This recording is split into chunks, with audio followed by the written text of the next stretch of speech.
KBR news కి స్వాగతం. రాష్ట్రం సంక్షేమానికి రాష్ట్రం బలోపేతానికి కూటమి ప్రభుత్వం చాలా అన్యాయం చేస్తా ఉందని నమ్ముతా ఉన్నాం. దాన్ని ఖచ్చితంగా ఎదుర్కోవడం కోసం అనంతపురం జిల్లాలో దాన్ని గట్టిగా పనిచేస్తాం. అట్లాగే రాయలసీమలో కూడా పనిచేస్తాం. ప్రత్యేకించి రాయలసీమ జిల్లాల్లో రైతుల యొక్క అక్కడ ఉన్న ప్రజల యొక్క కష్టాలని తీర్చడం కోసం మా వంతు కార్యక్రమాన్ని పెద్దల సహకారంతో చేస్తామని తెలియజేస్తాం. వైసీపీ నుంచి చాలా మంది వైపు వెళ్ళిపోతా ఉన్నారు, అధికారంలో ఉన్న పార్టీలు వైపు చూస్తూ ఉన్నారు. మీరు అలాంటి ప్రతిపక్ష పార్టీలో ఏమనుకోవాలి? I told politics are not the business. ఇది వ్యాపారం కాదు. పాలిటిక్స్ అనే అంతిమ లక్ష్యం అనేది ప్రజల ప్రాంతం యొక్క సంక్షేమానికి ముడిపడి ఉంటుంది. సో ఈ టైంలో డైరెక్ట్ గా ఎన్డీఏ ప్రభుత్వం అని చెప్పుకుంటున్నారు చంద్రబాబు నాయుడు గారు. నేను ఎన్డీఏ ప్రభుత్వం, బీజేపీ, జనసేన కూటమి ఎన్డీఏ అని చెప్పుకుంటున్నాను. సో ఎన్డీఏ ఆర్థిక విధానాలు కానీ ప్రజా విధానాలు కానీ ప్రజలకు అనుకూలంగా ఉండవు, రాష్ట్రానికి అనుకూలంగా ఉండవు, ప్రజల సంక్షేమాన్ని దెబ్బతీస్తాయని నేను బలంగా నమ్ముతున్నాం. So this is the platform to work. At the same time ఎంత ఇబ్బంది వచ్చినా సరే మొక్కవోని ధైర్యంతో పనిచేసే నాయకత్వం కూడా కావాల్సిన అవసరం ఉంది. ఆ నాయకత్వం జగన్ రెడ్డి ద్వారా వస్తుందని బలంగా నమ్ముతా ఉన్నాం. So we work for that.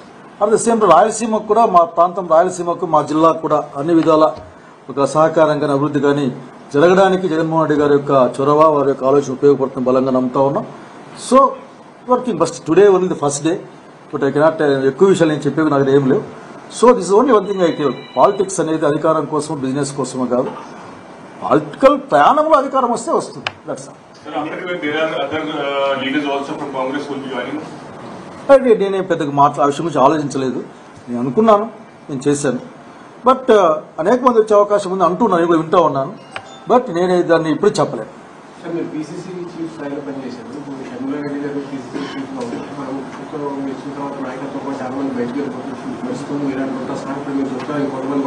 నేను చెప్పలేదు ఇక్కడ.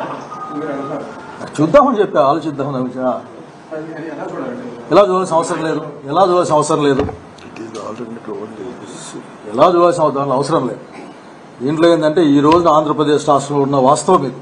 ఈ వాస్తవాలను దాటి చూడడానికి అవసరం లేదు. మనం ఫ్యాక్ట్స్ పైన, ట్రూత్ పైన మనం ఆ కార్యక్రమం చేస్తాం. ఎమ్మెల్యేగా చేశారు, ఇప్పుడు ఆంధ్రప్రదేశ్లో ఎక్కువగా చేశారు, మంత్రిగా చేశారు. ఇప్పుడు ఈ పార్టీలో మళ్ళీ పోటీ చేసే ఆలోచన ఉందా? మళ్ళీ పార్టీ బలోపేతం కోసం ఇంతకుముందు చెప్పాను.